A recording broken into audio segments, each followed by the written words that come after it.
Masih segar dalam ingatan saya akan kejadian yang berlaku sekitar tahun 1995.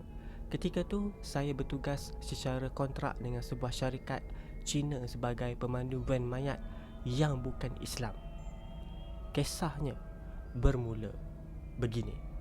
Lebih kurang pukul 8 malam, van membawa mayat seorang gadis Cina yang saya pandu bergerak meninggalkan Hospital Sultanah Aminah, Johor Bahru. Malam tu, seorang diri saya ditugaskan untuk hantar mayat tersebut ke kampung halaman dia dekat Kuala Kubu Baru, Selangor. Berdasarkan maklumat yang saya dapatlah, gadis tu meninggal dunia dekat Singapura. Punca kematian dia adalah kes bunuh diri. Walaupun rasa agak takut jugalah dengan cara kematian dia, selain hanya saya dan mendiang di dalam van, tapi demi tugas saya terpaksa juga laksanakan. Selepas sejam memandu daripada hospital, van mula masuk lebuh raya utara selatan. Entah sampai dekat kawasan mana, saya tak pastilah. Tapi sedang saya memandu tu, tiba-tiba saya dikejutkan dengan bunyi sesuatu.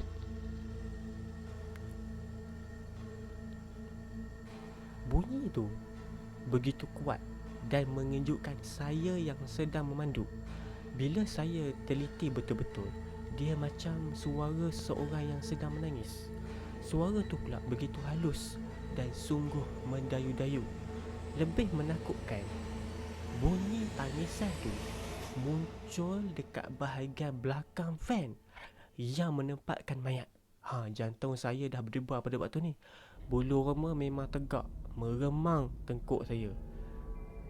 Dan tekak saya pun dah rasa kembang kecut bermacam-macam andaian dah mula bermain dekat fikiran saya. Dan saya juga terbayang-bayang lembaga yang menakutkan. Jadi saya bayangkan seolah-olah mayat tu bangun semula dan sedang menangis. Saya gagahkan hati saya supaya memandu dengan tenang. Selepas agak lama barulah tangisan tu hilang. Saya ingatkan bunyi tu dah habis. Rupa-rupanya tak. Selang beberapa minit kemudian, terdengar lagi pula bunyi sesuatu yang jatuh dekat bahagian belakang, sampai van pula rasa bergoyang-goyang. Kedebuk-kedebak bunyi benda tu jatuh. Jadi memikirkan mungkinlah keranda tu terbalik, saya berhentilah kat tepi jalan. Saya terus rushing turun dan terus ke bahagian belakang van nak perbetulkan. Sambil berdiri dekat luar, saya pun meninjaulah ke dalam van melalui cermin tingkap dekat belakang. Pelik, daripada cermin tu saya nampak keranda masih berada dalam keadaan elok. Tak terbalik, tak apa, tak sengat atau tak tersadung ke dinding atau sebagainya. Akibat tak rasa tak puas hati, pintu van saya buka. Saya masuk dan keranda tadi saya cek, saya buka. Sebaik dibuka, darah saya berderau. Saya rasa macam darah saya turun daripada kepala ke kaki. Mana taknya mayat gadis Cina dalam keranda tu berada dalam keadaan tertiarap ataupun terlungkup. Bahagian depan badan dia menghadap ke bawah. Macam mana boleh tertiarap pula jenazah mayat ni? Tadi semua okey je, rungut saya bersendirian. Walaupun rasa seram, tapi saya tabahkan hati untuk betulkan balik mendiang kepada kedudukan asal. Lepas dah siap apa semua, saya masuk balik ke dalam van dan terus drive. Baru beberapa kilometer je bergerak, saya dikejutkan lagi dengan bunyi yang lain pula. Tok tok tok, tok tok tok. Tapi kali ni bunyi ketuk-ketuk pula, bertalu-talu pula bunyi tu, berserta kuat daripada arah belakang. Macam ada orang sedang ketuk keranda. Waktu ni dada saya dah mula berdebar, seram sejuk. Pun demikian, saya kuatkan hati dan juga hati saya untuk drive dengan tenang. Dalam malam ni aku seorang pula, macam-macam hal lah pula benda ni, saya mengeluh dalam hati. Apa yang berlaku, saya biarkan saja. Saya buat-buat tak dengar. Dan akhirnya bunyi tu senyap macam tu je. Rasa lega Jadi saya pun berdoa lah supaya tidak ada lagi gangguan, sebab saya dah lah seorang diri. Kalau ada apa-apa yang berlaku, saya kena hadapinya bersendirian.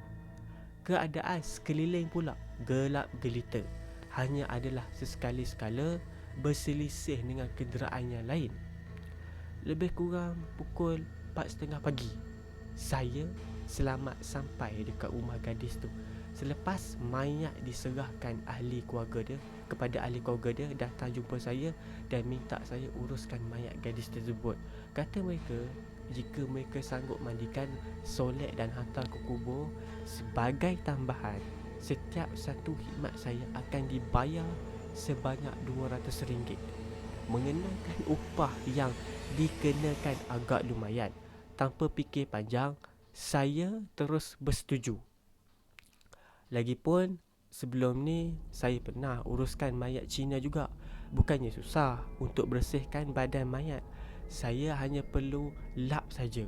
Lepas tu soletlah sikit-sikit wajah dia supaya menarik, dan sarung baju cantik yang disediakan oleh keluarga si mati itu saja. Selepas bersetuju tugas tu, saya laksanakan kesemuanya.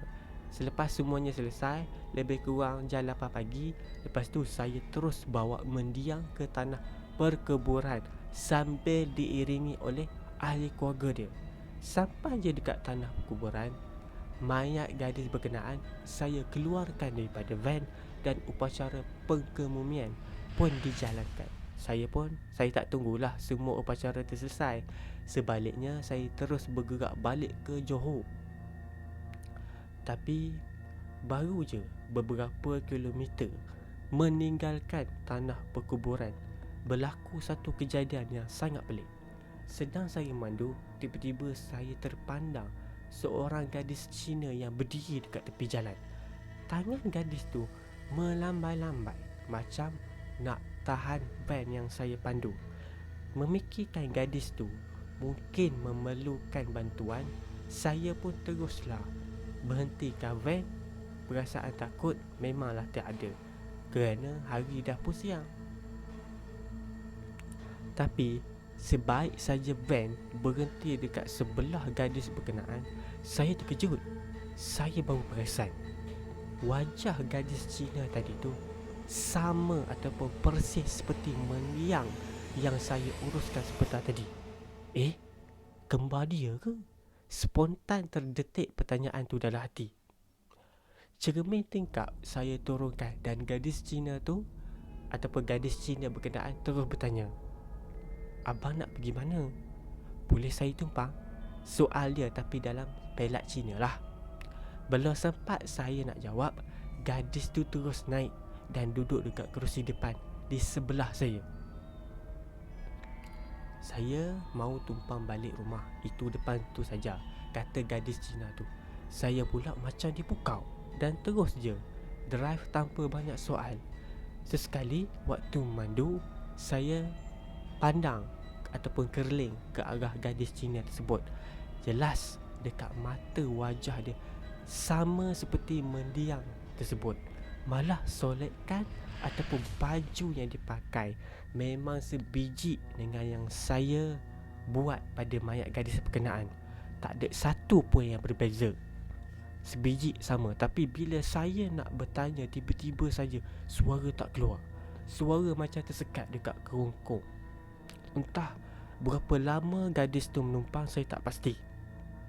Fikiran saya terawang-awang. Sebaik tersedar, rupanya saya masih berada dekat tanah perkuburan tu semula. Sedangkan sebelum tu saya dah keluar daripada kawasan tersebut.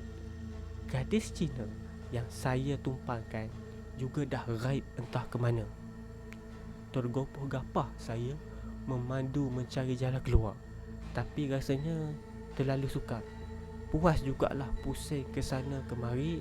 Saya masih gagal nak cari jalan keluar. Setelah beberapa kali duk berpusing-pusing, akhirnya saya terserempak dengan seorang kanak-kanak lelaki Cina dekat tanah perkuburan tu. Kanak-kanak itulah yang memberitahu jalan keluar pada saya. Sehinggalah saya jumpa susur keluar ke lebuh raya.